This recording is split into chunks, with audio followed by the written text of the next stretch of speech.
So dito, mga minamahal ko mga kababayan, etong membro po ng Iglesia ni Manalo, ang gusto niya namang idiin dito, doon sa kabila, naniniwala si Just TV na ako daw ay may kasong rape at saka drugs. Dito naman, pagnanakaw naman. No? At ginawa pa nilang dalawa. Matindi. Desperado talaga ang Iglesia ni Manalo, nasiraan ako. Diba? Ngayon, ang tanong, eto na, didiretsuhin ko na kayo para matapos na. Kanino kayo maniniwala? Kay Just TV, nakasama niya doon nagsasalita, si Satanasan at saka si Jojo, na nagsasabing may kredibilidad. Sabi nila sabi rin niya. O dito, sa isang mongoloid din, ano nga pang pangalan nito? Tanglaw. Itong mukhang holdapper na, itong mukhang holdapper na vlogger na ito. Okay, magandang araw po sa inyong lahat, mga minamahal ko mga kababayan. Pasensya na po kayo at medyo busy po kasi ang inyong lingkod, lalong-lalo na po, election po kasi. So sa mga hindi po kasi nakakaalam, pag election po, kung saan-saan po kasi kami pumupunta. Alam nyo naman na sa mga hindi nakakaalam, tayo po ay isa sa mga leader ng mga politiko. So pagka ganitong malapit na po kasi din yung marami na pong kailangan trabahuin, So ganun pa man, tayo po ay magbablog ngayon, At syempre bagong lahat, palakpakan muna po natin ang ating minamahal na Pangulong Ferdinand Marcos Jr. At syempre ang ating minamahal na House Speaker Martin Romualdez. At syempre ang ating minamahal na First Lady Lisa Araneta Marcos. Ganun din ang ating mga minamahal na mga kababayan Luzon, Visayas, Mindanao na lagi po natin nakakasama sa bawat araw po na tayo po ay mayroong mga mahalagang pinag-uusapan. At syempre sa ating mga kababayan sa abroad, maraming salamat po sa inyong lahat. Okay, sa araw na to mga minamahal ko mga kababayan, pag-uusapan po natin sa totoo lang, ayaw ko na sanang pansinin to, kaya lang yung mga subscriber natin, yung mga nakakakilala sa atin, yung mga umiidolo sa atin, pamilya ko, gusto nilang itapik ko daw ito o pag-usapan natin itong mga video na pinasa nila sa atin. So ayoko na sanang pansinin kasi halata naman na desperado na ang Iglesia ni Manalo. Maging yung mga membro niya tulad doon ng sinabi ko, napanood niyo naman po siguro yung una kong vlog na talagang butata. Alam niyo mga kababayan ko, kahit ano pang sabihin nila, hindi sila mananalo kay Epifanio Labrador. Pero pinagpipilitan nila. Kasi natatamaan sila. Natatamaan sila sa puwet. O nasasaktan talaga. Kaya ganun. So ganun pa man mga minamahal ko mga kababayan, sa araw pong ito, sa oras na ito, pag-uusapan po natin dalawang Iglesia ni Cristo o membro ng Iglesia ni Cristo. Dalawang tukmol. Dalawang tukmol. Ewan ko lang, pag pinalabas ko to dito, tsak mag-aaway itong dalawa. Lalabas dito, isa yung sinungaling dito. Ang akala ko ba, pag Iglesia ka ni Cristo, lahat ng sasabihin mo, may kredibilidad. Eto, pinapauna ko na, kasi alam ko mapapanood nila to Lalabas nito, isa sa mga membro ng Iglesia ni Cristo, sinungaling.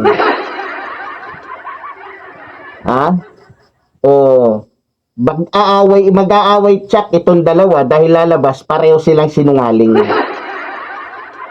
At syempre, hindi naman madaling magpaliwanag kasi matatalinong mga Pilipino. Alam nila kung sinong nagsasabi ng totoo, at tulad ng sinabi ko, ang mga Pilipino ay sadyang likas na mga matatalino. Okay, para hindi na po tayo magtagal dahil ang ating pag-uusapan talagang tatagal. Kaya nga ayaw ko sanang pag-usapan dahil matagal. Dahil dalawang video po yung ating bibigyan ng reaksyon. Kaya dapat pala humingi ako ng pangmerienda, no? Doon sa mga kamag-anak ko na gustong itapik ito. Pero mamaya na lang siguro. So, okay. Unahin na po natin itong tukmol na isa, itong membro po ng Iglesia ni Cristo. Ito ay isang bagong sibol. Bagong sibol na gustong maging vlogger. Gustong maging vlogger, gustong magpasikat. Sa sobrang gustong magpasikat, ayun, lahat na lang ng kanyang mga, para sabihin lang na may kredibilidad siya, may alam siya, ayun, lahat na yata ng mga panalo niya sa tournament, i-display niya. Para lang sabihin wala tayong magagawa, talagang ganun. Pero kung tatapatan ko to, baka wala sa kalahati yung medalya at saka troping iaano ko dito, pero di bali na. Hindi ko na pagtsatsagaan to. Kasi yung ibang mga medalya ko at saka ibang mga trophy ko sa lalong-lalo na sa pagdating sa firing, sa shooting, mukhang inaamag na. Sa mga hindi nakakaalam, mahilig din po ako maliban po sa martial arts. Ako po'y mahilig talaga sa baril. So walang masama pag mahilig ka sa baril, pero wala pa naman po akong binabaril nang wala sa ayos. Hindi naman po ako basta-basta namamaril. Okay, eto panoorin na po natin. Ito po tungkol po, ito may connection doon sa mga nauna na nating nasabi, pero dahil nga request ng ating mga kababayan. Ito po yung Iglesia ni Manalo, membro ng Iglesia ni Manalo. Na pag tinignan mo, decente tignan nakaputi pa nga Pero dito, sisiguraduhin ko sa inyo, iitim yung tingin nyo dito. At malamang magagalit sa akin to. Kasi, yung dalawang bugok, dalawang kupal na ito, ay mapapahiya sa mga Pilipino. Lalong-lalo na sa mga subscriber natin. Hindi na ba subscriber natin? Mahigit 100,000 na. Siguro 100, mahigit 160,000 na. So marami-rami na. So ganun karaming tao, ang talagang masasabing mga tulongges, pati membro ng Iglesia ni Manalo. Sabi nila, wala daw sa kanilang naninira. Matitino daw ang Iglesia ni Manalo. Pero ito, patutunayan ko sa inyo kung gaano ka sinungaling, kung gaano ka bobo. Eto na. Anong gusto niyong tirada? Primera, segunda, tercera. Isagad na natin. Para mas maganda. Okay, ito, panoorin natin mga minamahal kong mga kababayan. Titira-tira kayo, akala ninyo sabi ko sa inyo, pag tumira kayo, ayusin ninyo. Eto na mga kababayan. Isang maganda at mapagpalang umaga po sa inyong lahat mga kababayan at mga mahal po namin taga-subaybay. Narito na naman po ang inyong lingkod, ang Just Vlog para po. So sabi niya, so parang pakiramdam ko nga, ginagaya niya pati yung estilo ko Idol yata ako nito Pati yung pati yung intro ko gustong gayahin. Just Vlog daw siya. Parang yung sa palabas lang yun Just for Luck. Just for Luck pala, sorry. Okay, sige, bigyan natin siya ng daan, itong tulongges na ito. Patuloy na maghatid po sa inyo ng mga updates, ng mga pangyayari, lalong-lalo na po dito po kay Epifanio Labrador. Ang kanyang buong pagkatao. At ngayon nga po ay ipapapanood po namin sa inyo yung ating nakalap na impormasyon. Nakalap daw ng impormasyon Ipapatingin daw niya. Ano bang impormasyon yun? Sige, tuloy natin. Ito'y hindi base lang sa mga narinig o kaya nabalitaan, kundi ito'y mismong mga pangyayari na ating kinalap at ngayon nga po ay ating ipapapanood sa inyo. So, sa madaling salita, gusto niyang sabihin, dami pa niya kasi sinasabi. Hindi daw niya kinuha sa chismis lang, kundi kinalap talaga niya. Malinaw yun Ang may sabi nito itong membro ng Iglesia ni Cristo Nato Longes. Na ayaw ko sanang patulan dahil parang dulo lang ng subscriber ko, yung dami ng subscriber nito. Pero ganun pa man, dahil request ng aking mga kaibigan, mga subscriber, okay, bigyan natin siya ng daan. So pagtiyagaan niyo po ang video ito at Siya na mismo humihingi na siya mismo humihingi ng na pagtiyagaan. Kasi alam niya, kasinungalingan lang yung sasabihin niya diyan. Pero sige, ito. para malaman natin, katulad nung pinost po namin sa aming post kanina, na sino nga ba talaga si Epifanio Labrador? Ano yung kanyang buong pagkatao? Sige. Ano yung mga naging kaso niya? At kung Turuan mo yung yung nagba-back up sa'yo. Sabihin mo, wag umuna ng wag mo nang pindutin.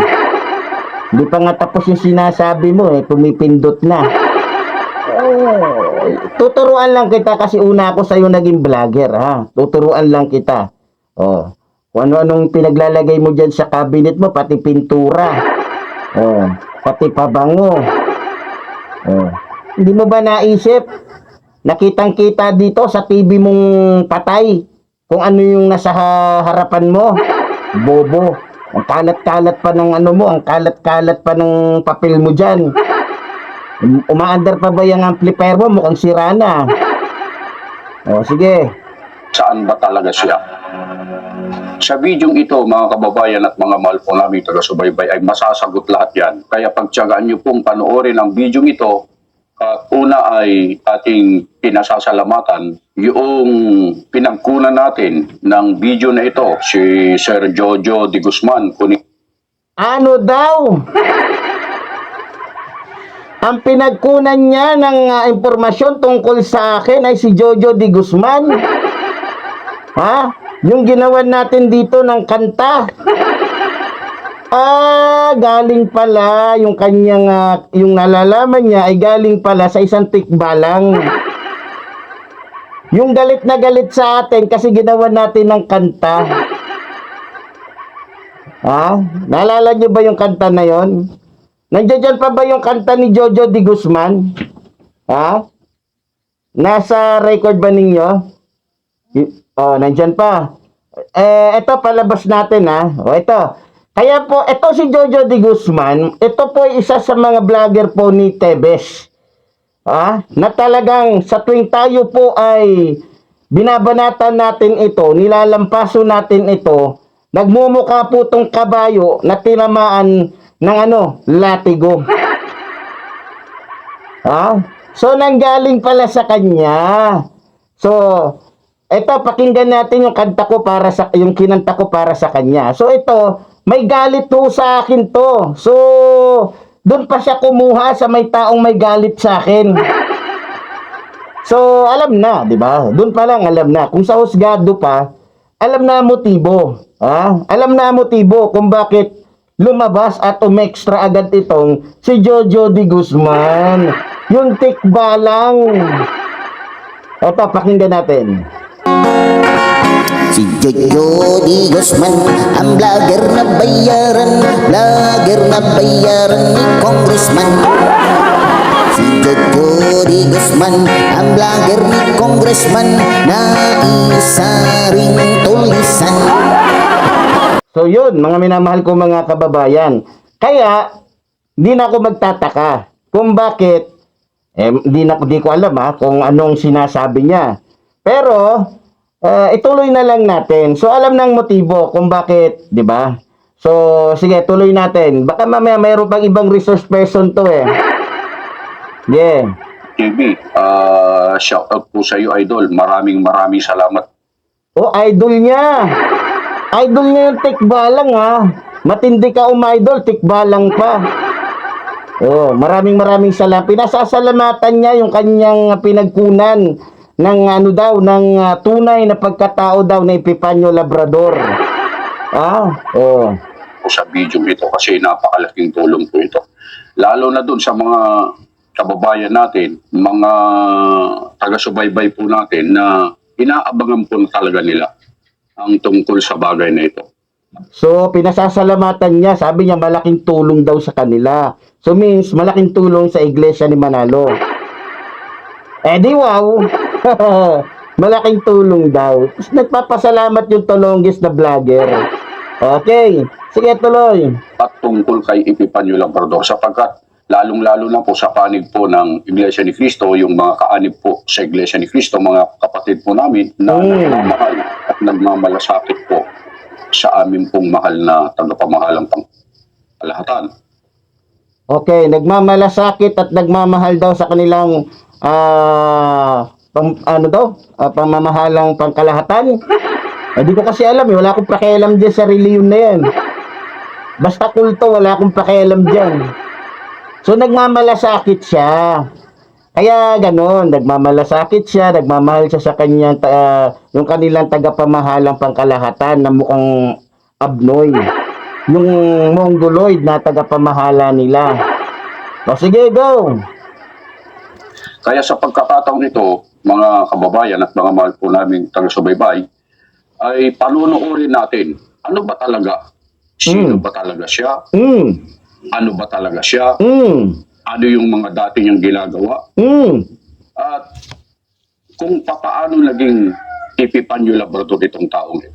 Uli, nagpapasalamat tayo kay Sir Jojo de Guzman, Connect TV. Ilalagay ko po yung kanyang link sa ating description para po i-subscribe niyo po yung kanyang channel, mga kababayan at mga mahal po naming taga-subaybay. So, para hindi na po Sige, magsusubscribe din ako sa kanya. Huwag kang mag-alala. tayo magtagal, O, sige. panoorin natin ang video nito. O, go. Si Bobo. Tapos sabi niya, Bobong, inulit ba nung sinasabi niya, nakausap niya? Hindi, di ba? Ibig sabihin, hindi live. At saka si Boy Quadra. Boy Quadra. At saka isa Boy Quadra, sabi niya, dapat sumagot yung interview niya na, oo. Bakit wala? Hindi ba niyo napansin yan? Idol niya to, sinangaling. Ito pa. si Giovanni. Giovanni Giovanni ano? Tingnan natin ang nasagot. Kasi yung mga manya Wala. Ano sabi niya? Giovanni, sabi niya. Tapos sabi ni Bobong Epifanio Labrador, Giovanni ano? Tuloy lang. Ito Sige, po siya kasi mo na. para po sa inyong kaalaman, mga mahal po namin taga-subaybay at mga kapatid. Ito po yung time na mayroong umanong ini-interview si Epifanio Labrador sa kanyang programa. At yung palang kanyang interview ay recorded na, hindi talaga live. Okay? So, parang niloloko lang po niya yung kanyang mga viewers na siya di umano ay naka-live. So, ito ay nahuli ni Sir Jojo de Guzman, Connect TV, yung kanyang estilo na pinapaniwala lang niya yung mga viewers niya, yung mga subscriber niya, na meron siya kunong ini-interview, pero sa katotohanan ay wala po. So, tuloy natin ang video. Ano, magsasalita na ba ako? Pagbigyan muna natin para mas maganda, 'di ba? Kung sa boxing pa, kinakailangan sa pelikula pa, pagbigyan lang natin yung kalaban. Okay, sige, tira lang na tira. Ano yung sinasabi? Supremo, mga hitman niya, nakatira doon sa bahay niya. Malayo sa bahay niya kasi area niya dyan, 25 hectares yan. Ang laki ng area niya, 25 hectares. Tapos lahat yan, kada bawat corner yan, may mga security guard. At saka may CCTV. Doon sa lapit sa Cueva, sa harapan ng bahay niya, doon sa firing range niya, doon nakatira yung hitman niya, doon na tinatago. Pero ngayon, ang isa, si Bobong Tanasan, naging close-end bodyguard ni Mayor Istrao ng Hinubaan ni Gross Ox Luntal. Malapit lang din dyan sa lugar sa Basay. Okay. Malapit lang. So, putulin po na natin doon, mga kaibigan, mga kababayan, mga mahal po namin taga-subaybay. Tandaan niyo po itong yung mga lugar na binabanggit katulad ng Basay. Okay? Okay. Puputulin ko muna dito. Bigyan muna natin ng reaksyon yung ano na yon. Ito na yung sinasabi ko nga eh. Pag kayo po ay nakinig kay Jojo de Guzman, madadala kayo sa kasinungalingan ng tikbalang na to. Magaling pong gumawa ng to, pero dahil tinitira na natin siya ngayon, di ba? Iiyak na naman to. Lalo na nakita niya yung kanta niya na naman, kanta ko para sa kanya. Di ba? Yung malaking ilong na to.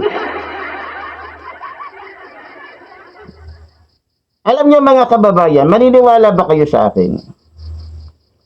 Na kapag choppy ang kausap mo, o choppy yung cellphone o yung signal, kung mahina ang signal, ganun na lang. Kung mahina ang signal mo at may kausap ka, naranasan niyo naman siguro na magkaroon ng kausap na nagiging iba yung kanyang nagiging sagot dun sa tanong mo dahil nga sa hindi niya nasagap yung tanong mo sa kadahilan ng choppy. Diba? Para namang gustong sabihin ni Jojo de Guzman na ang internet ay laging okay. Siguro dun sa kanila malakas ang signal niya. Parang gusto niyang sabihin na bawal magkaroon ng choppy. Dapat lahat ng signal malakas.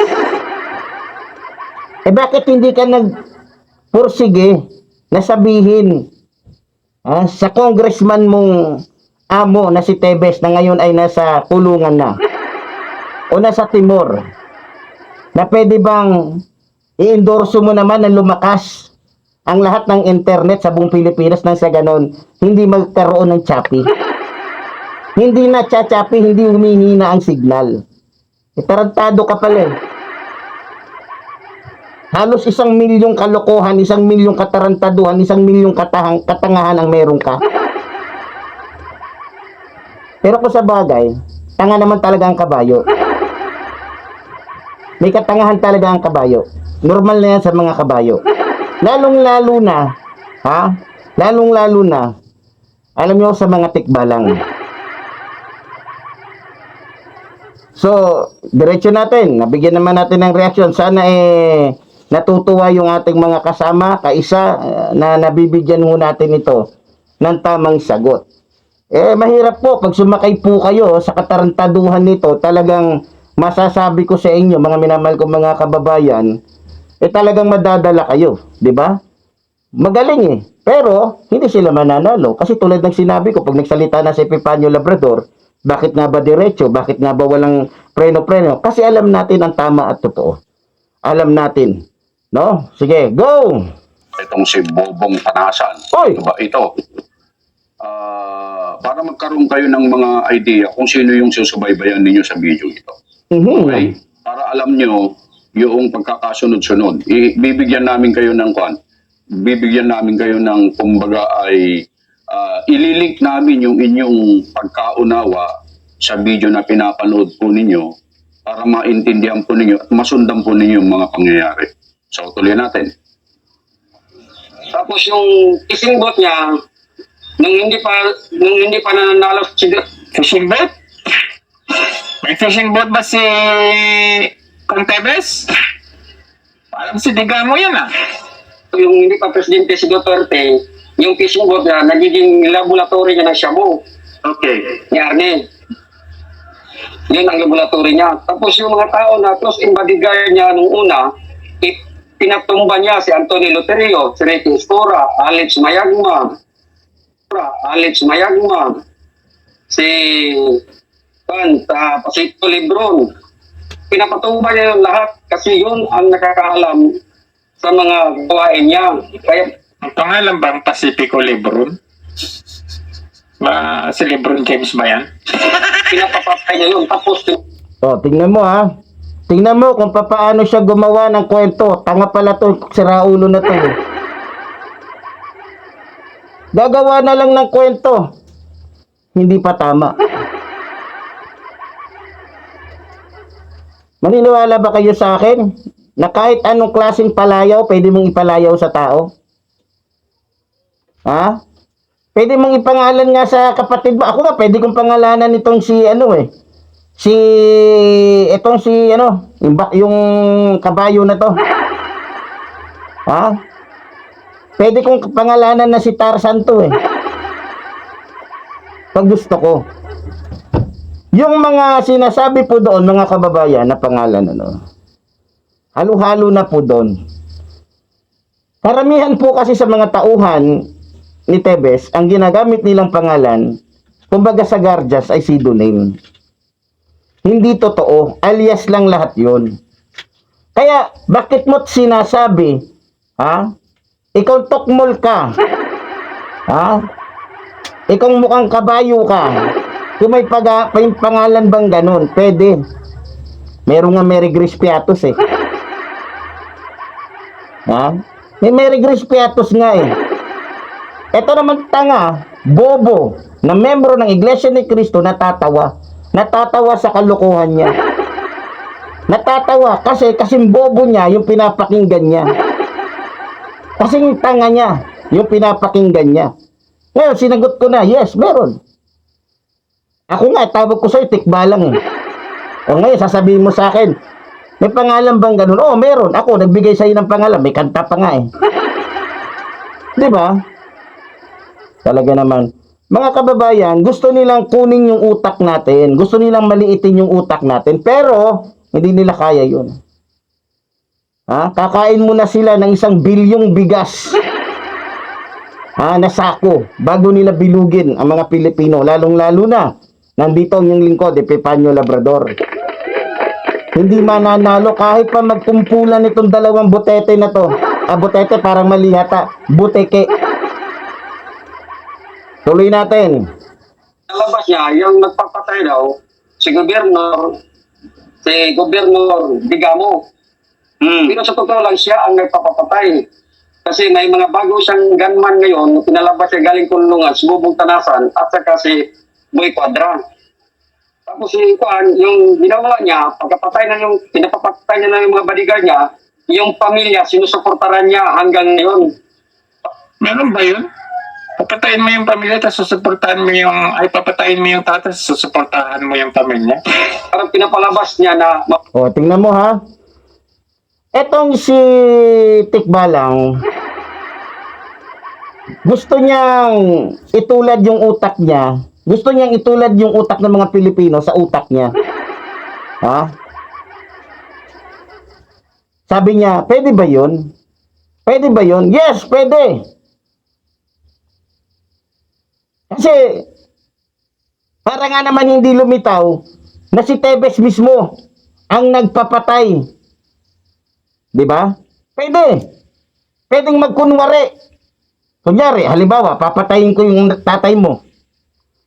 Para hindi masyadong halata, para hindi sa akin talaga mapunta yung sisi ninyo, galit ninyo, kailangan gumawa ko ng panakip butas. Tutulong ako.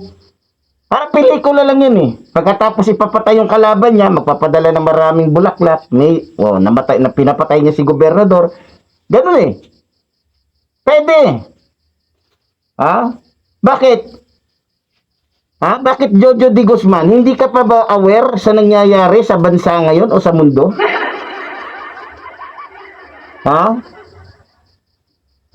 Hindi ka ba aware? Hindi mo pa ba naiisip na lahat ay pwedeng mangyari sa mga panahon ngayon? Na yung mga imposible noon ay posible na ngayon? Bungbong ka pala eh. Tatanong-tanong ka, akala mo walang sagot. Bobo! Mabuting tao siya. Sinusuportaran niya, at yung mga anak, binigyan niya ng scholarship, ganun.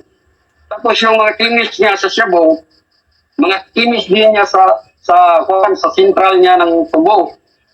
Paggabi doon ang sumakay ng sa speedboat, papunta doon sa fishing boat niya. Yung fishing boat niya, Master A yung pangalan, Master A.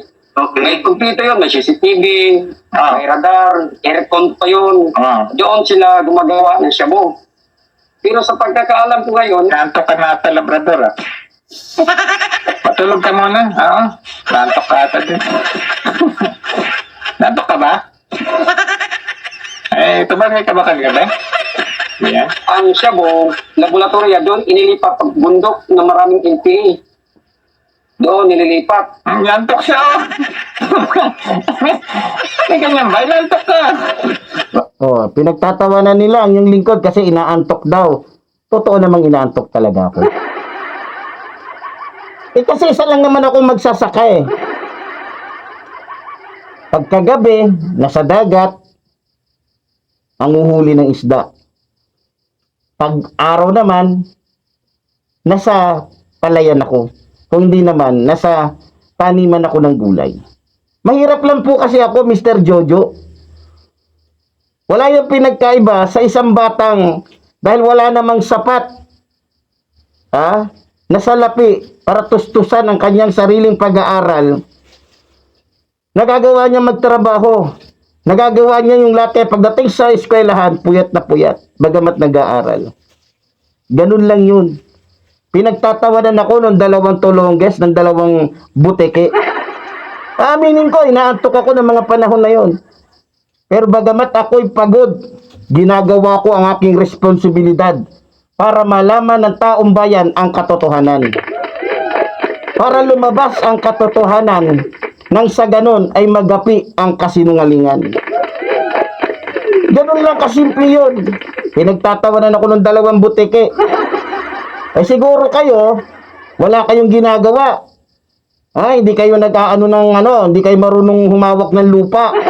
Hindi katulad ni Pepanyo Labrador, pwede sa dagat, pwede sa bundok, pwede magtanim ng kung ano-ano. Hindi katulad ninyo, mga mukha kayong adik, mukha kayong mga dealer ng shabu. Lalong-lalo na tong si Jas. Mukhang si Jasper. Tuloy natin. Kababayan, para malaman ninyo. Nabubulol ka na. Nabubulol ka na ngayon dahil unti-unti nang klaro sa mga tao na ang tanga-tanga mo. Sige. Itong ang pinapanood po namin sa inyo, mga kababayan at pamahal po naming mga kapatid, ito'y live interview ko ni Epipanyo Labrador. Pero yung pagla-live niya, halos matutulog na. Parang ito po kasi ay parang ano lang to, palabas. Parang comics lang, comedy lang po ito. Yung interview niya ko na wala namang katotohanan. Ito yung tao po na naririnig yung nagsasalita doon sa side niya. Recorded na po yun. Recorded na. Hindi po talaga live ito. Niloloko lang po niya yung mga viewers niya at saka mga subscriber niya. Tuloy natin. Para malaman ninyo na itong ginagawa niyang ito ay panluloko. Tuloy natin. Walang ka sa tulog talaga eh. tapos pero sa barangay Kakao, bubundok na yun. May doon siya, may ang barangay kapitan doon. Tapos nasa loob ka ng bahay, naka-face mask ka. Ayan. Tanggalin mo na yan, oy. Kakasambot niya. Doon siya yung helicopter niya doon, nagtutog doon yung helicopter niya. Sinong kapitan? Army Sabi niya, sinong kapitan? Tignan niyo kung may sagot. doon, tumatanggap din ng pira sa kanya. Yung mga militar. Ama. Huwag na natin ituloy yan kasi tanga lang to. Sabi niyo, walang Sinong kapitan? Sabi niya, tapos hindi sinasagot. Ano yun? Nagloloko mo lang yung mga tao. Kunwari may ini-interview. Wala. Ako ang tunay na merong i-interviewin ngayon. Meron daw siya tunay na interviewin. Sabi niya, hindi daw tunay na nag-i-interview ako. Di parang sinabi na rin niya, na pati yung interview ko kay Trillanes, hindi totoo. Diba? Para lamang siraan niya, si Epipanyo Labrador, gumagawa muna ng istorya. Strategy yan ng mga vlogger na galit kay Epipanyo Labrador, lalong-lalo na itong si Jojo, na ginawa natin ng kanta. Balita ko, hindi nakatulog ito at galit na galit tong tekbalang na to. Dahil nasama siya sa album ko. 'Di ba? Pero okay lang kasi tulad ng sinabi ko, mahirap lang tayo, mayaman sila eh. Mapera sila. Kaya kung minsan tayo nagbablog, inaantok, nakita niyo naman yung buhay, di ba? Di ba? Nakita niyo naman siguro. Hindi natin yun kinakahiya, bagkos pinagmamalaki pa natin yun. Hindi katulad ng mga ito, siguro mayayaman sila. Diba? Wala tayong magagawa, talagang gano'n ang buhay. Tuloy natin. Yan ha, pakinggan mo to. At siya po yung papasinungaling. Pero bago natin ito, panoorin muna natin itong isang balita kung saan nasangkot itong si Sir Bobong Tanasan. Nabanggit nga yung kanyang pangalan dito. Tingnan. So mga kababayan at mga mahal po naming mga taga-subaybay, ito ay ipapapanood ni Sir Jojo de Guzman yung balita tungkol dun sa kung saan ay nasangkot itong Bobong Tanasan.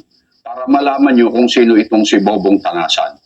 Okay? At siya, i-interviewin live ni Sir Jojo de Guzman.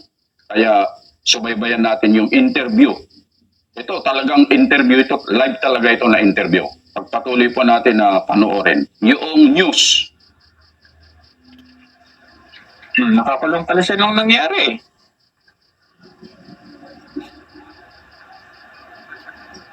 Kaya nakashare. Dati raw itong empleyado.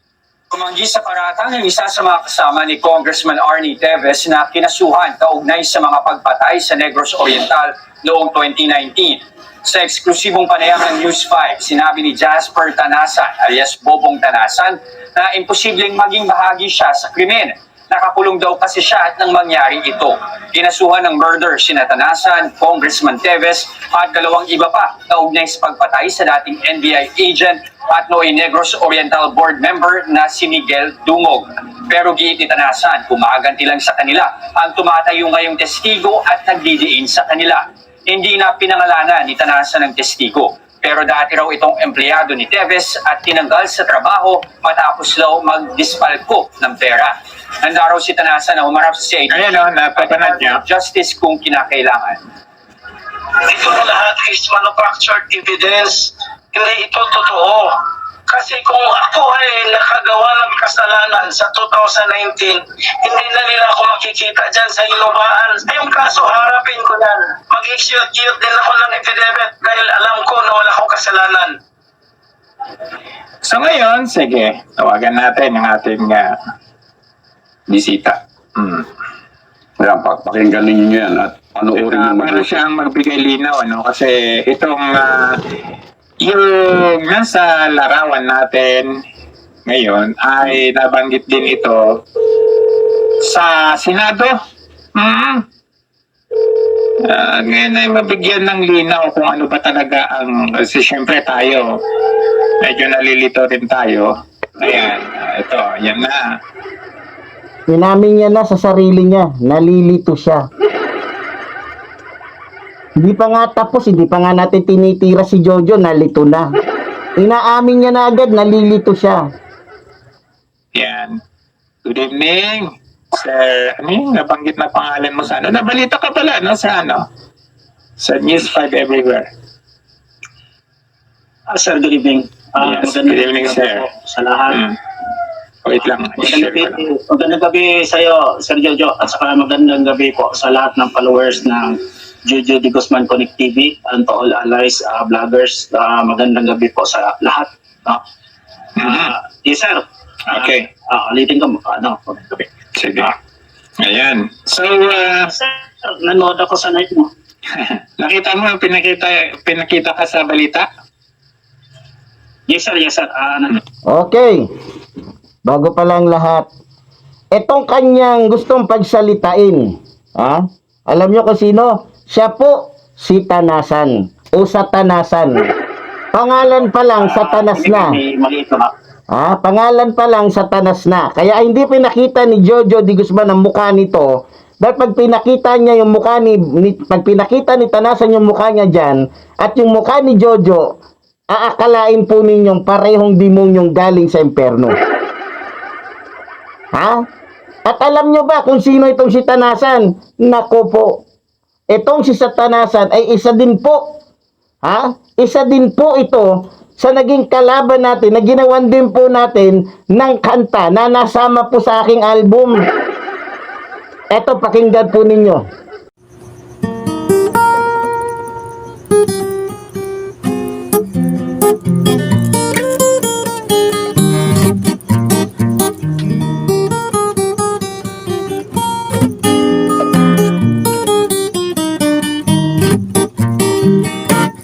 Hoy Tanasan, ako ay pakinggan upang iyong malaman na ikaw ay isang utusan at isang bayaran. Kay dami mong tinumba na tao, ganman ka ng politiko, kahit sino ay tinutumba mo, basta tutos ni kalbo. Ang amo mong kalbo ay politiko, ang amo mong kalbo ay kilala ko. Ang amo mong kalbo, drug lord ng shabu. Ang amo mong kalbo, kamukha mo. Kamukha mo, ang amo mong kalbo. Pareho kayong demonyo, wala na yatang sasama pa sa inyo, mga hudas kayo. Handa na ang impyerno para sa inyo, nag-aabang doon ang mga demonyo. Ang mga demonyo, nakalahi mo, nakalahi din ng amo mo. Ang amo mo, tiyak hulog yan sa impyerno. Pag pumirma na si San Pedro, paghahatulan na si Kalbo, dadamay ka nito. Ang mga banat mo, ang mga banat nyo ay walang epek sa tulad ko. Sa tulad ko di ka mananalo. Best friend ako ni San Pedro, di tulad ng mga best friend mo, puro demonyo. Congressman na amo mo, siya ang leader ng demonyo. Sa sobrang sama na ninyo, may sungay na kayo. Ikaw si Majimbo, ako si Goku. Gulpi sa akin ang tulad mo. Ang tulad mo ay walang kwenta. Buhay ka pa'y sunog ka na. Sa dami ng krimen mong ginawa, tiyak impyerno ka. So yun, mga minamahal ko mga kababayan. So ibig sabihin, yung kinuhanan ng source ng gunggong na ito ay puro mga mortal kong kalaban. Ha? Mga mortal kong kalaban ang pinagkunan niya ng source. Kumuha ng ebidensya di umano. Ha? Kumuha ng impormasyon itong si Just Vlog sa dalawang mortal nating kalaban. Ang galing. Kukuha na lang ng impormasyon sa mga matitinding kalaban pa natin. Grabe. Matindi ka talaga. Ha? Hindi ka pa umuusbong, hindi ka pa sumisikat, hindi ka pa kilala, at hindi makikilala tong tulongges na to. Sa itsura parang butike. Ha? Parang butike ang laging nakadikit sa pader. Ha? Oh, nakita nyo na? Yung kinuha ni Just TV na mga tao na pinagkunan niya ng impormasyon tungkol sa akin ay mortal kong mga kalaban. O sige, tuloy natin. Ano ron sa balita kasi at that time na na-interview ako ni Sir De Leon.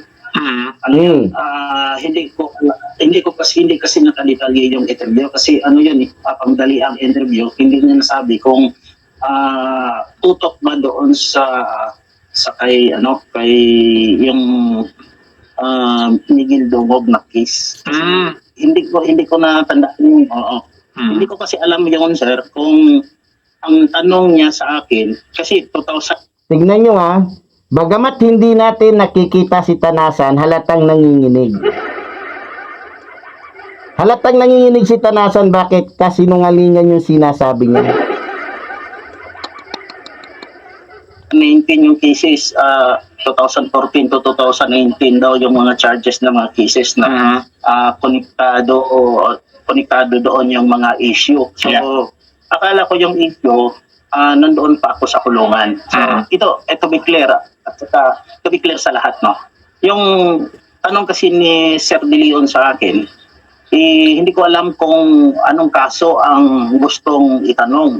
So, ito pala yung pinalabas niya at the end, sa likod, yung kaso ni Board Member Miguel Dongog po. Okay.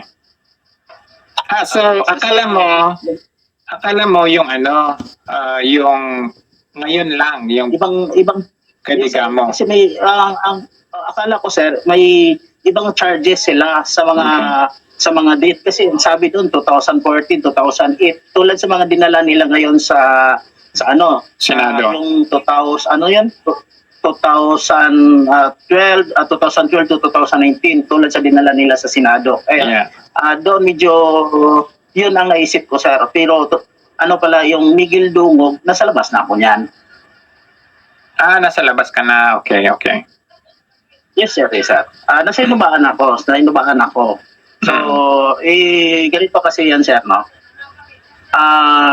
Yung Miguel Dongog case, mga 2019, basta nasa inubaan ako sa mga pangyayari na yan. At saka, yun, pilit nila, sa issue ngayon, sir, nakita ko kasi doon sa Google, no? Hinubaan Negros Occidental, Opo, sir, inubaan Negros Occidental. So, nasa labas na ako niyan. At saka doon ako mismo nagtrabaho sa Inubaan Negros Occidental sa mga panahon na yan. Yeah. Sir. Sige, go ahead lang. Opo, sir. So, ganito yan, sir. Sa mga panahon na yon, ito kasi nakita ko sa Google, nag-search ako sa Google, nakita ko na nalagay yung issue at saka yung pangalan ko doon sa bagong investigasyon ng Criminal Investigation and Detection Group ng CIDG. Okay. So, nakita ko, at saka ako din nagtaka bakit nandoon at nasali ang pangalan ko. Pero, hindi naman masyado ako nagtaka kasi alam ko na ito si Epifanio Labrador kasi before election, ginawa nilang propaganda, political propaganda, yung political demolition. Yung mga sinasabi ni Pastor Loping na may mga demolition silang ginagawa na mga mediaman at saka yung mga vloggers. Sir. So, pinalabas yan ni Epifanio Labrador, yung pinalabas mo kanina na interview niya, before pa yung election. So, nasagot ko na rin yan sa vlogs ko dati kasi nagba-vlogs din ako ilaw ng katotohanan Bubong Tanasan. Hindi ko lang yun natuloy kasi pinahack nila yung account ko, ang lahat na na-post ko is nabura. So wala kasi ako masyadong alam dito sa teknolohiya, sa social media ko. Okay. So Tingnan mo kasinungalingan nito ni Satanasan. Talagang magaling itong si Satanasan magsinungaling. Pero hindi na ako magtataka. Sa mga hindi po nakakaalam, tama po yung sinabi ninyo. Tama din po yung sinabi niya. Bago po pinatay si Board Member Dungog, pinalabas muna po to siya. At sinadya po ni Arnie Teves para hindi halata na siya ang papatay, doon po siya inilagay sa isang malayong lugar o sa hinubaan. Pero kung tatanungin nyo kung ilang oras ba ang hinubaan kung tutusin, sobrang lapit lang po. Sobrang lapit lang po ng hinubaan dahil nasa loob lamang po yan ng panay. Ang trabaho po ni Tanasan bago siya nakulong, ayon po sa aking pag-iimbestiga, dahil ayon na rin po sa aking mga nakalap na impormasyon, nakulong ito sa mga kasong pagpatay. At hindi lamang yon, may kasamang droga. Dahil nga sa ang amo niya ay drug lords. Katulad ni Arnie Tevez at ni Henry Tevez. Tatanungin nyo ko, ilan ba pinatay ni Tanasan? Marami. Pero bakit nakawala? Ayun na nga eh. Diba? Narinig yun naman. Nung nandoon sa Senado o nasa Kamara. Kaya walang kaso si Arnie Tevez dahil lahat natatakot. Inaatras nila dahil sa takot. Inaatras nila. So bumalik tayo dito kay Satanasan. Kaya po, sinadya na doon siya sa hinubaan para pag pinatay niya, yung board member na isang dating NBI agent, si board member Dungog, kaya nilagay siya doon sa hinubaan para hindi nga naman sabihin na siya. Kasi wala siya doon sa lugar na yon. Pwede bang mangyari yon? Pwede. Umuugong. Marami ang nagsasabi. Maraming nakakita, ayaw lamang. Dahil nakikita nila kung gaano ka-impluwensya ang mga Tevez. So minamali ni Bobong Tanasan yung pag-iimbestiga ng NBI. So sa NBI ka mananagot yan, hindi sa akin. Sa NBI ka mananagot, pangalawa sa Diyos. Dahil napakalaking sinungaling mo. Pero okay lang, sige, go.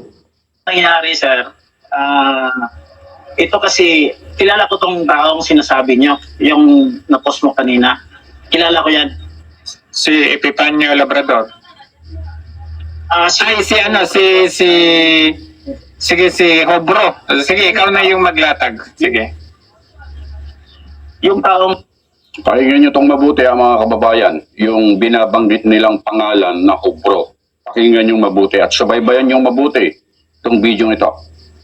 Tuloy natin. na-interview niya, kilala ko yon. At saka sa nakita ko doon, Sabi niya, kilala daw niya ako.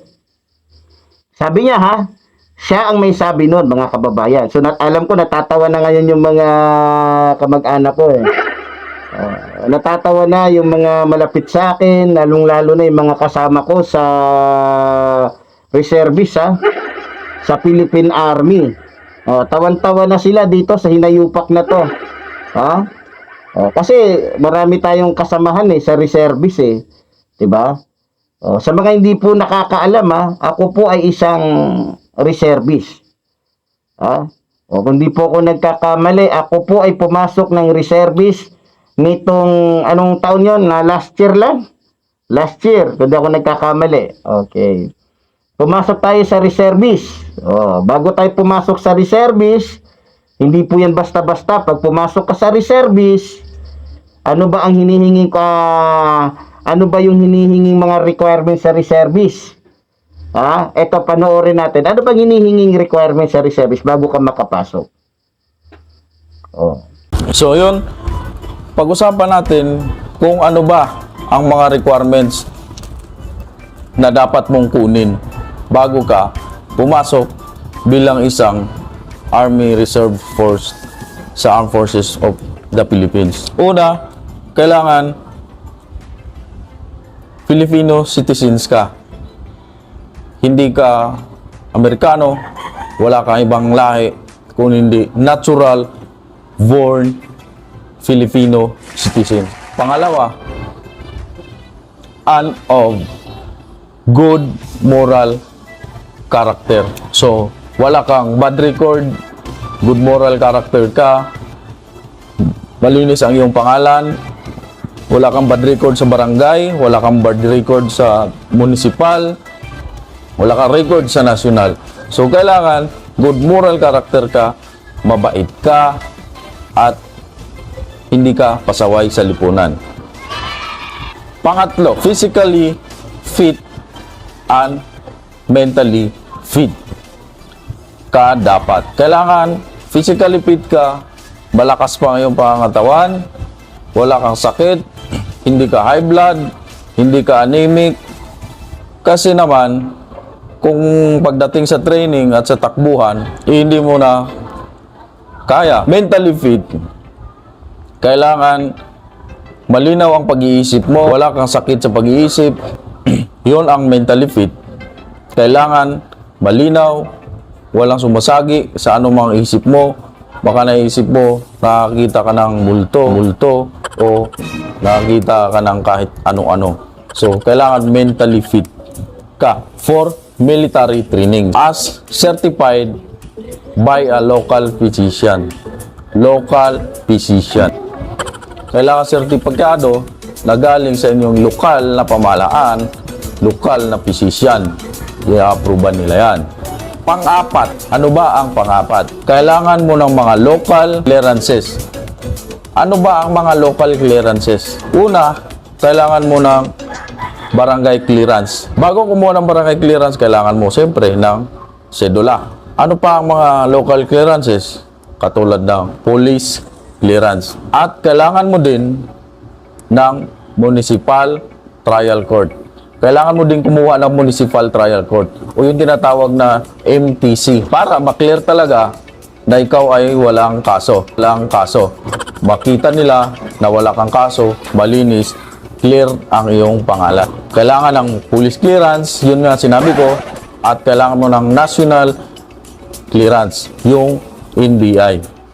At panglima, ano ba yung panglima? At least high school graduate. So, sa mga hindi high school graduate, hindi po kayo qualified na pumasok bilang isang reservist.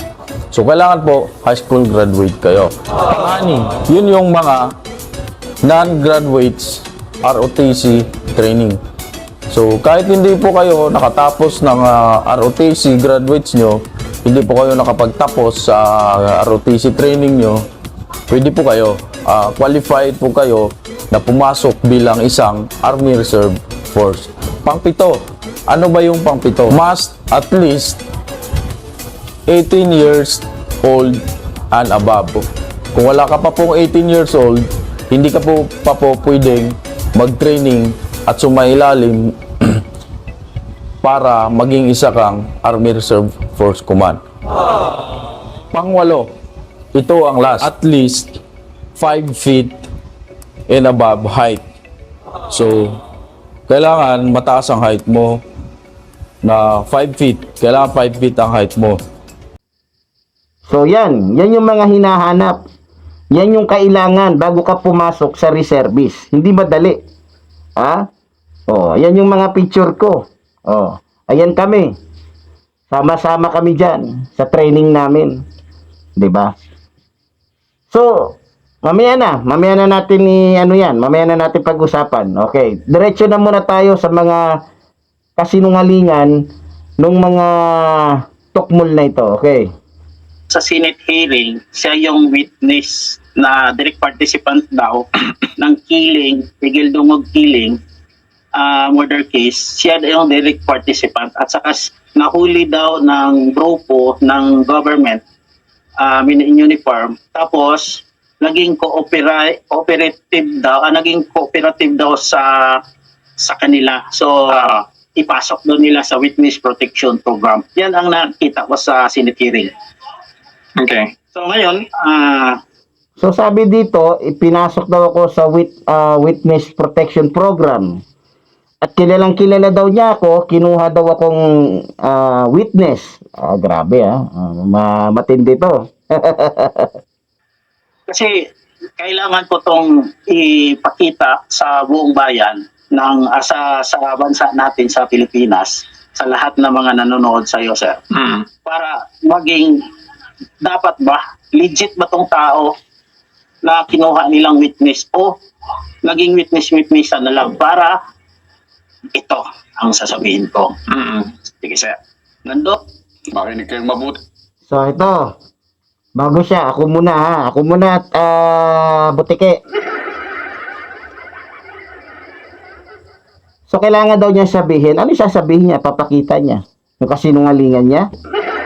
Ay doon pa lang eh. Sa sinasabi niya, kilalang kilala niya ako. Hoy, Tanasan, kung kilalang kilala mo ako. Ha? Kung kilala mo ako, ito lang ang tanong ko sa'yo.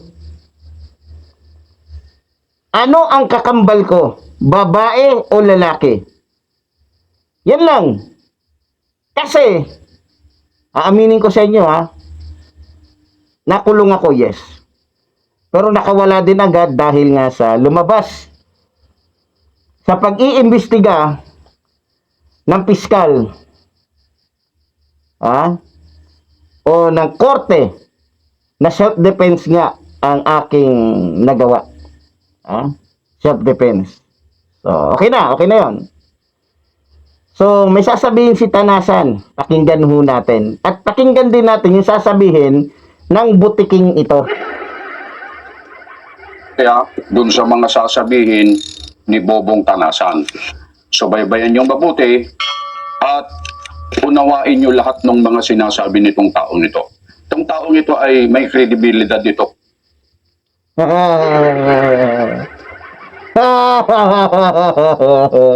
Narinig ninyo?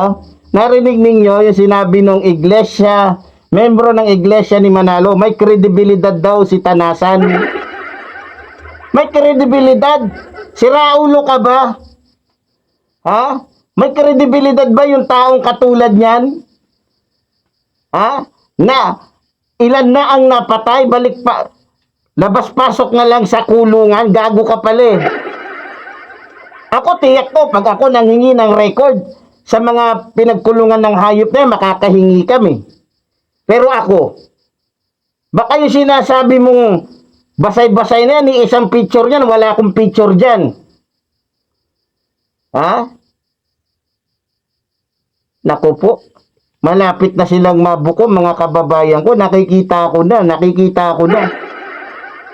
Medyo matagal ito ha, baka po umabot tayo ng mahigit 1 oras o mahigit pa. Dahil gusto ko lang pong butatain ang kasinungalingan o isupalpal sa mga membro ng Iglesia ni Cristo o ni Manalo, yung kanilang kasinungalingan. Okay? Habang pinapanood ko yung video na to, nagsasabi ng totoo ito. Oh, sabi niya ha. Lahat ng sinasabi nito. Oh. Naniniwala siya na totoo daw ang lahat ng sinasabi ni Tanasan, itong si Just TV, itong butiking ito. At may kredibilidad daw si Tanasan para sa kanya. Tingnan yung kalokohan Tingnan yung kagaguhan. Naniniwala siya. O sige. Mamaya, laglag ito sa upuan kapag napanood niya to. Tingnan natin. Doon kami sa loob, kasama ko to sa bilangguan. Kasi nakulong din to dati, sir. Ang kaso niya dati, rape, yung panggagasa. Itong si Jemuel Hobro Opo, sir. Sige, Hobro, may kaso tong panggagasa at saka may kaso din siyang drugs. Okay. O sabi niya dito, nakasama ko daw siya o to si Tanasan sa kulungan. Ang tanong ko ganito, sagutin niyo lang sana ng maayos. Baka naman alam mo kung kailan ako pumasok dyan. O wag na lang yon kasi sabi mo nauna ako sa'yo. Kailan ako lumaya? Kailan ako lumaya? Ang una kong tanong. At pangalawa, kung talagang kilala mo ko, sinong warden ang naka-duty o naka-destino ng panahon na yon? Para mahanap natin kasi BGMP tatay ko BGMP din yung kapatid ko. Matitrace namin yan. Ito, tapatan tayo. Matitrace namin yan. Kasi kahit retirado na ang tatay ko, may connection pa rin yan sa mga junior officer niya. Ngayon, Tanasan, hinahamon kita. Kung talagang totoo ka, o ikaw, maging ikaw tukmol ka, maging ikaw tawag nito, tikbalang. Sagutin niyo tanong ko, kailan ako lumaya, sinong warden ng mga panahon, at saang lugar yon ako nakulong. At para mahingi namin doon yung record ko, kung talagang kasi may releaseal yan One time, diba? May releaseal yan, may papel yan, may record yan. Hindi pwedeng mawala yan. Dapat may petsa, may taon, may oras yan. Ginagawa naman ninyong bobo ang taong bayan. Grabe kayo. Matindi kayo gumawa ng fake news, lalong-lalo na itong butiking ito. Pero go, sige lang, go. Influence tong tao. Kilala to sa lugar nila sa Basay Negros Oriental. Oh, kilalang kilala daw ako sa Basay, Negros Oriental. Oh, ay di sana ganito. Dahil kilala ko sa Basay, Negros Oriental, automatically, meron akong record dyan. Sa eskwelahan, sa elementary, meron akong record dyan sa barangay, kasi bumuboto ako eh. Bumuboto po ako. Butante ako. Ha? Pakihanap nga dyan. Pakitanong nga din kung sino. Sabi nyo, kilala nyo ako. Anong pangalan ng tatay ko, nanay ko, kapatid ko? Marami taga-Basay. Oh, sige nga. Anak naman ng teteng. Oh, nakulong siya, sir. No? Nakulong siya. Nauna siya kulong sa akin eh. Tapos nakulong ako by 2012. Oh. Sama pa kami doon sa loob. Yung nandoon kami. Eto pa tanong ko, napakasimple. Sana masagot ninyo to. Total, gumawa kayo ng kwento, inumpisahan ninyo, tapusin ninyo. Ang tanong ko sa inyo, ang tanong ko sa iyo, Tikbalang, sa Tanasan, Just TV, ha? Anong selda? Ha? Anong selda? Kami nagsama ni Tanasan. At anong tatak ni Tanasan? At sinong nagtatak sa kanya? Kasi ako, may tatak ako. Kahit ilang araw lang ako doon sa, diba? Malalaman ko yan. Pag nagpareho, pag nagpareho, yung tattoo naming dalawa, kasi sabi niya, nagkasama kami. Ibig sabihin, kasi pag nakulong ka sa bilanggo at 3 days to 1 day, pwede ka ng tatuan agad. Ngayon, kung ayaw niya magpatato, hindi kami pwedeng magsama sa isang kulungan. Kasi bawal ihalo ang mga taong ayaw magpatato doon at gustong magpatato. Ganun ang patakaran dyan. Oh, relate dito, yung mga dito pa lang mauhuli ka na, Tanasan, sa kasinungalingan mo. Tarantado ka. Demonyo ka. Dito pa lang mahuhuli ka na sa katarantaduhan ninyo. Sagutin niyo yung mga tanong ko. Sino yung bosyo nung mga panahon na yon? Sino yung warden? At anong branch ako? Hinihiring. At sino yung abogado ko? Sino yung judge na nagpalaya sa akin? Sige nga.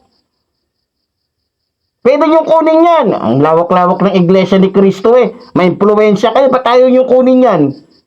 Hinahamon ko kayo. Ilabas ninyo yung ebidensya na nakasama ko si Tanasan sa kulungan. At ilabas mo ang ebidensya mo, Tanasan. Huwag mong lokohin, huwag nyong dayain, huwag nyong... Ay nako, talaga naman, desperado na talaga kayo, Dahil hindi nyo kaya si Epifanio Labrador, desperado na kayo. Pero ganun pa man, naintindihan ko kayo. Talagang ganun talaga yung mga talunan. Go! Sa loob, isa kaming selda, one pad kami. Ayos naman ang pinasamahan namin. Kaso lang, ito talaga siya, si Jimel Cubro, may ugaling mahilig sa pangbuli ng kasamahan namin sa loob. So, kasi ito daw ay martial arts, daw siya,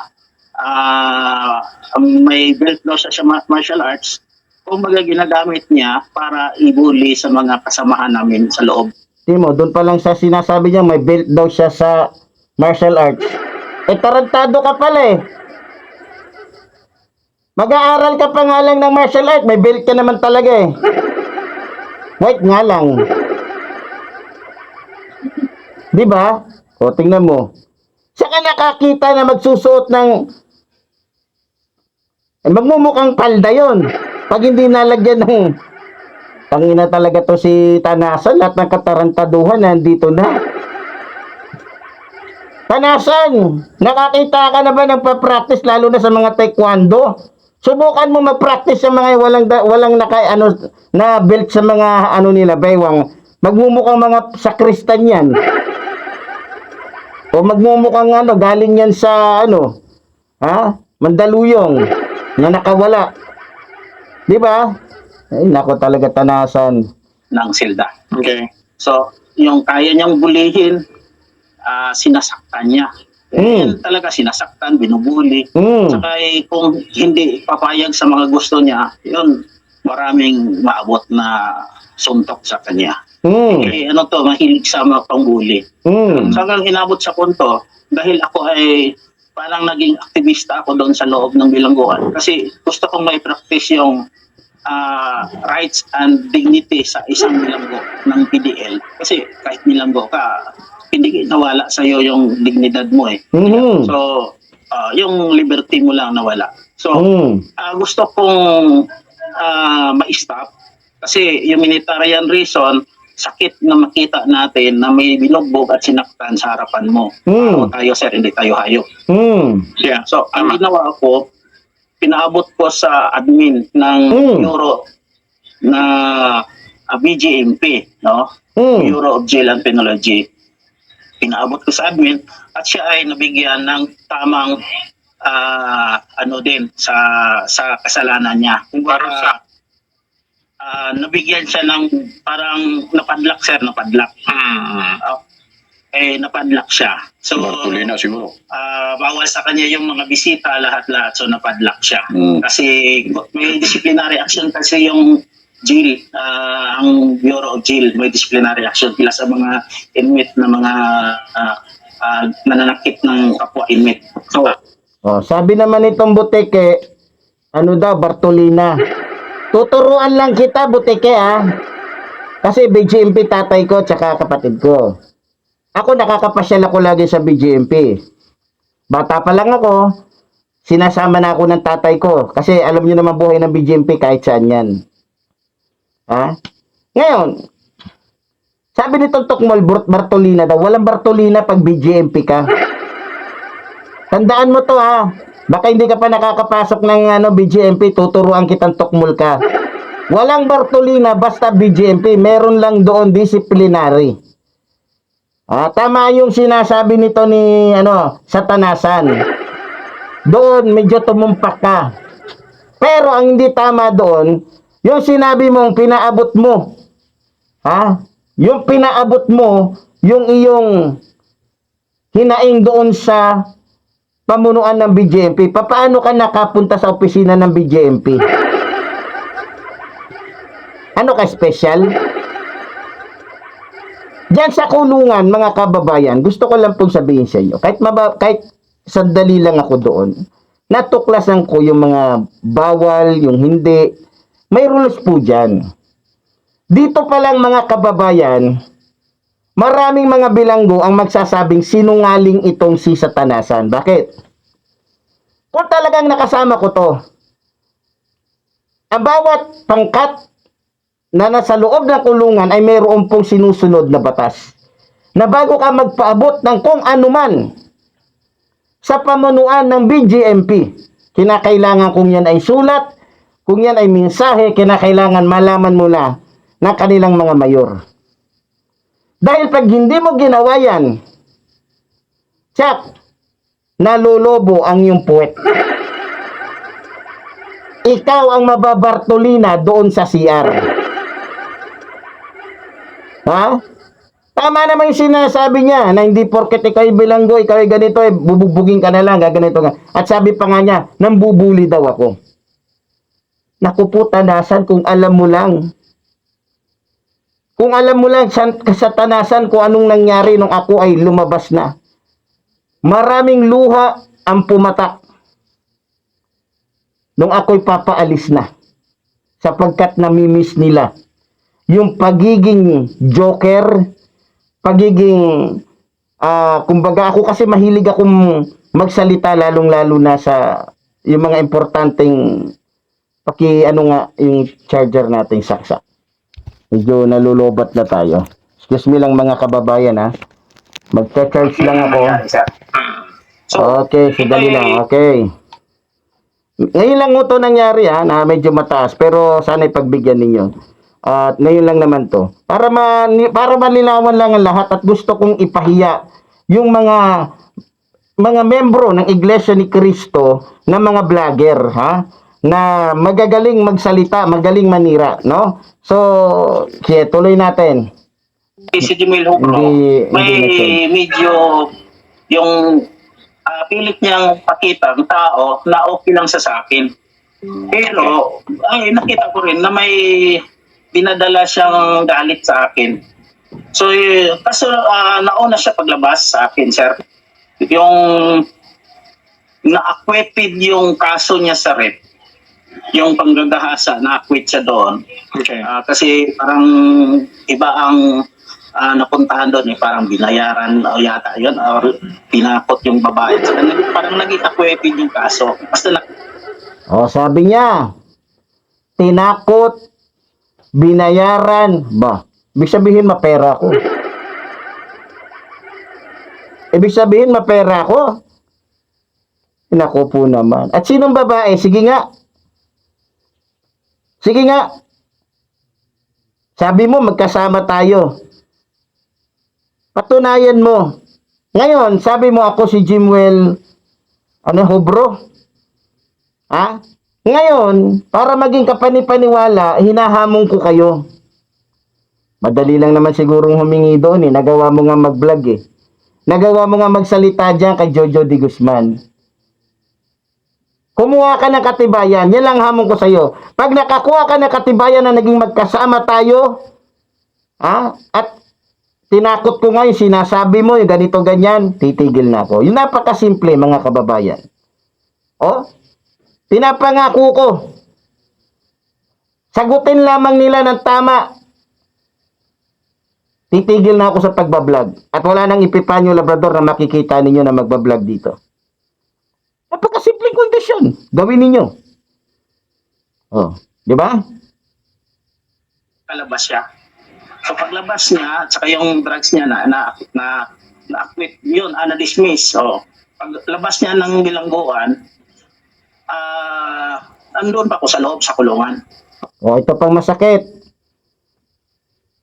May kaso daw akong drugs. Matindi. May kaso daw akong drugs. Ngayon, tanasan. Hinahamon kita. Pwede bang kumuha ka doon sa korte? Kasi alam ko, dahil sabi mo nga, pareho lang tayo ng pinagkulungan. So, ibig sabihin, madali lang kumuha doon sa korte na kung saan doon ka rin nililitis ng record kung ako ba ay may record ng drugs. Diba? At kung yung mukha bang ito ay si Jimwell Lobro. Diba? Napakasimple. Okay. Yung mga ang bilanggo dati, nasa mga 300 pa kami. Pero paglabas ni Jimwell Hobro, naging umabot kami ng 600 to 700 ang bilanggo, sir. Ano ibig sabihin nun? Bibigyan natin ng konting reaction lang to, mga mahal po naming taga-subaybay at mga mahal po naming kababayan, mga kapatid. Itong si Jimwell Hobro na binabanggit po dito sa video, interview ni Sir Jojo de Guzman, siya yung may kaso na drugs at rape. Tingnan nyo ha, hindi nagdalawang isip na magsalita yung membro ng Iglesia ni Cristo. Siniraan talaga ako ng todo. May kaso daw akong rape at saka drugs. Ngayon, ikaklaro natin at ilalabas natin dito na sinungaling ito. Dahil mayroon po tayong matibay na ebidensya na hindi po totoo ang sinasabi nito. Akala ko ba malinis? Makadiyos ang Iglesia ni Manalo.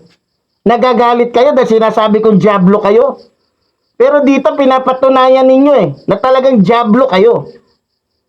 'Di ba? Nakaputi ka pa man din ng damit, pero siya namang itim ng utak mo, just TV. Ngayon, dahil yan ang sabi niya, may kredibilidad daw si Tanasan na marami ng pinatay, ha? At naniniwala daw siya at talaga daw may kredibilidad. So ngayon, isa siya. Sumang-ayon siya sa kasinungalingan ni Tanasan at ni Jojo de Guzman na mortal nating mga kalaban. Ha? O ngayon, mayroon pa akong isa sa inyo na ipapakita dito. Dito, sang-ayon itong Iglesia ni Cristo o membro ng Iglesia ni Cristo na ako, si Jimwell Hobro. Dito naman, sa mapapanood ninyo, iba na naman po ang pinalabas nila dito. Ha? Ito po ay membro din ng Iglesia ni Cristo. Ha? Dito, iba na naman po ang pinalabas nila. Eto't panoorin ninyo. Ito sa Tanglaw TV, mga kapatid. Magandang araw po sa inyong lahat, mga kapatid. So ito, Tanglaw TV. Membro ito ng Iglesia ni Cristo. Yung itsura pa lang, tingnan mo yung itsura, oh. Mukhang hold-upper sa Quiapo. Nakita niyo yung itsura ng vlogger na to? Mukhang marami to dun sa iskinita ng ermita. Yung itsura pa lang, tingnan nyo. Habulin ng mga pulis. Diba? Pero membro ng Iglesia ni Manalo yan. Pakinggan ninyo. Babayan at mga kapatid po namin sa Iglesia ni Cristo. Para po sa video na ito. Tingnan mo, pinagmalaki pa niya. Iglesia daw siya ni Cristo. Ito doon kay Just TV, ako si Jimwell Hobro. Dito naman, pakinggan ninyo. Mga kapatid, isishare ko po sa inyo ang tunay na pagkatao ni Mr. Epifanio Labrador. Doon kay Just TV, tunay. Nilabas niya daw yung tunay na pagkatao ko na ako daw at may kredibilidad daw si Tanasan sa kanyang sinasabi. At naniniwala daw siya. Diniin niya yun. Diniin ni Just TV na isa ding Iglesia ni Manalo. Ito din, idinidiin niya dito. Gusto din niyang idiin na yung sinasabi niya ay katotohanan at totoong pagkatao ko daw. Okay, go! Sa likod ng maskara. Okay? Okay. Galing po ito sa Tanglaw TV, mga kapatid, at kinuha po natin. Nagpaalam po tayo, kaya pwede po nating i-share ito, mga kababayan at mga kapatid. Ito po ang tunay na pagkatao ni Mr. Epifanio Labrador sa likod ng maskara.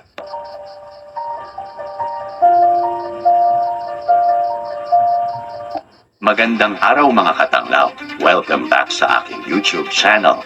Sana lahat kayo ay nasa mabuting kalagayan. Bago tayo magpatuloy sa panonood ng video, maaaring mag-subscribe kayo sa channel at i-click ang notification bell para ma-notify sa mga bagong videos. Mayroon tayong update tungkol kay Epifanio Labrador. Ang tunay niyang pangalan at ang katunayan na siya nga ay isang magnanakaw. Hindi ito chismis at lalong hindi ito pambibintang, kundi ito ay katotohanan. Sa nakaraang video ay nalaman natin na mayroon siyang dating YouTube channel na ang pangalan ay Volkidos Fighter. Napag-alaman natin na siya pala ay nagtuturo ng martial arts at siya ang founder ng Volkidos Fighter. Kaya pala sa mga videos niya ay ipinapakita niya ang kanyang kaalaman sa martial arts. Ngayon naman, mga katanglaw, gaya ng ipinakita sa nakaraang video, sinabi natin na siya pala ay isang magnanakaw dahil sa ginawa nating pagsusuri doon sa kanyang videos sa dating YouTube account. Sinabi doon na founder siya ng Volkidos Fighter. Kinuha o ninakaw niya ang pera ng mga estudyante niya, itinakbo at hindi na nagpakita.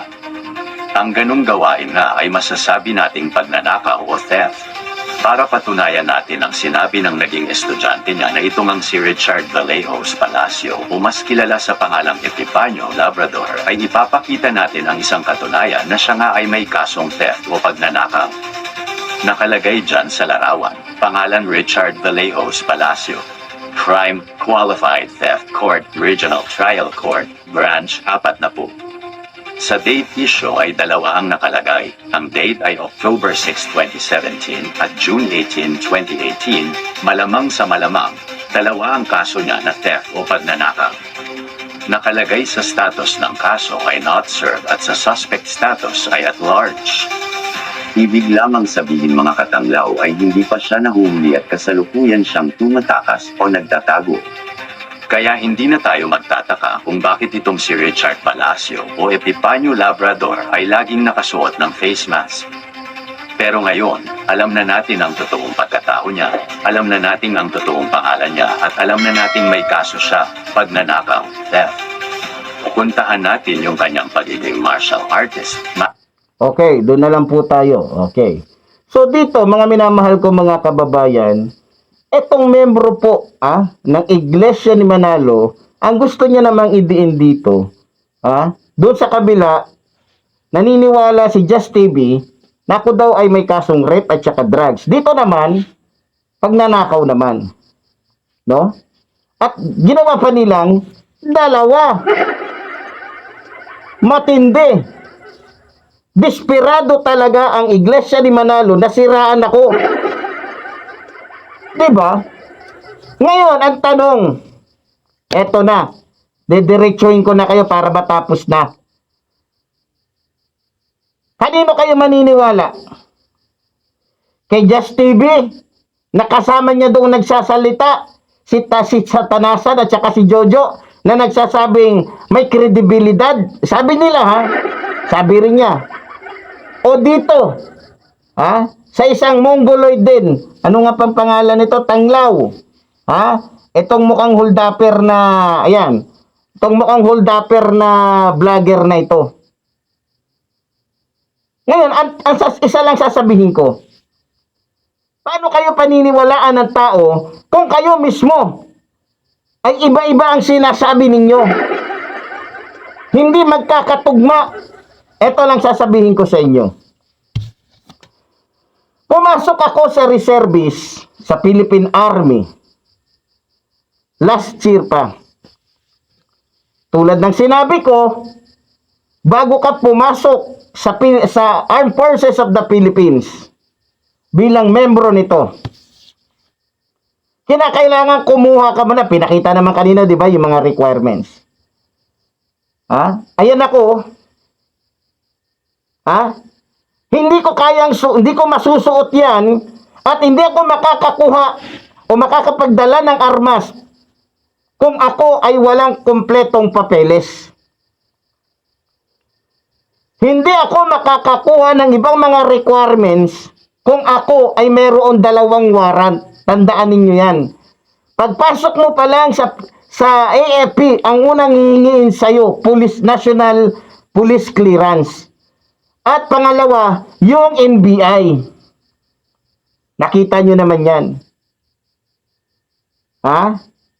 Nandyan yung ID ko.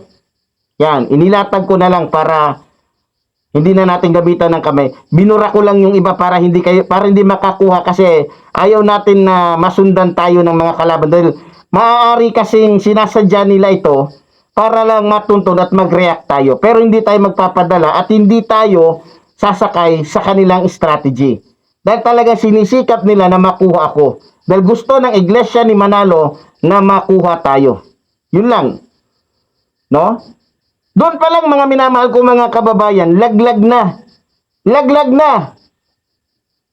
Lumilitaw na ang kasinungalingan nila. Tandaan ninyo. Pag sinabi ninyo,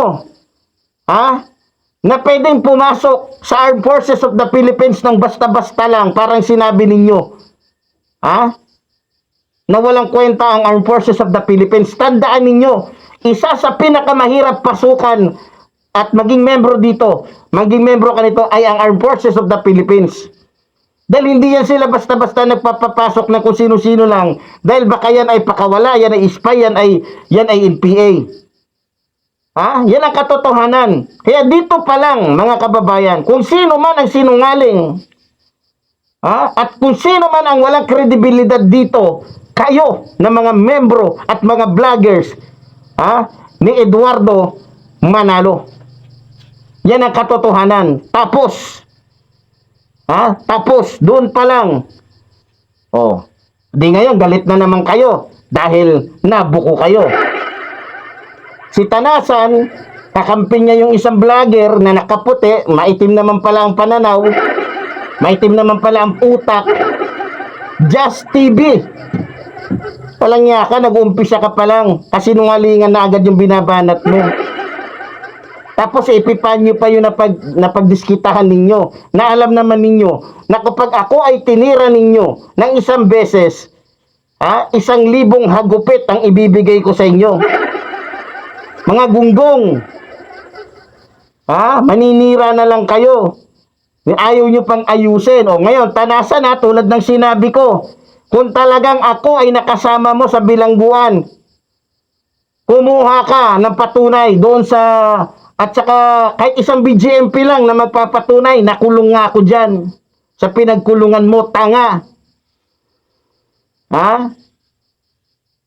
Ano sinasabi mong taga-Basay ako? Hindi nga ako dyan. Wala nga akong kilala dyan sa Basay Hindi nga ako tumira dyan ng kahit man lamang 3 araw. Walang iya ka. Ako inaamin ko, meron na kaming kamag-anak dyan sa Bais City. Sinasabi naman natin lagi dito yan, sa Bais. Yan, kabisado ka yan, Bais tsaka Tansa. Kasi dyan kami namimesta sa Tansa. Sa likuran mismo ng Mormons, may Mormons dyan sa Tansa. Tansa tuloy. Diyan sa Tanhay, Tansa tuloy. 'Di ba? So mga kababayan, alam niyo na. So dito pa lang tinutuldokan ko na. At isa lang ang masasabi ko, kung maninira kayo sa akin, ayusin ninyo. Siguraduhin ninyo may ebidensya kayo at hindi ko kayo mapapahiya dito. Walang yan naman kayo, gagawa-gawa na lang kayo ng Tingnan nyo ngayon, sino ngayon ang paniniwalaan ng tao? Parehong iglesia, membro ng iglesia ni Manalo, naglabas ng katotohanan kuno. Yung isa, ang nilabas niyang pangalan, yun. Yung isa, ang pinalabas niyang pangalan, ito. Tapos yung isa naman, yung kaso doon, iba. Yung kaso dito, iba. Abay, baka gusto niyo lahat na lang ng kaso sa buong mundo, bigay nyo na sa akin. Diba? Noong nakarang araw lang, kagagaling ko lang sa, minsan papakita ko sa inyo, papasok ako sa police station, pati sa kampo ng kapulisan, para papakita ko lang sa inyo, na hindi ako natatakot, at alam kong wala akong kasong katulad ng mga ganyan, kaya wag nyo kong ginagago at yung niloloko ang mga Pilipino. Pero ganun pa man, talagang ganun ang labanan sa social media ngayon, siraan, pero tayo, hindi tayo naninira. Totoo ang sinasabi ko na ang iglesia ni Manalo ay isang kulto. Tapos, di ba? Hasta la vista, baby. Marunong na tayo ngayon. Muli po, tulad po ng sinasabi ng inyong likod, mabuhay po ang ating inang bayan, mabuhay po ang nagmamahal sa ating inang bayan. Maraming salamat po.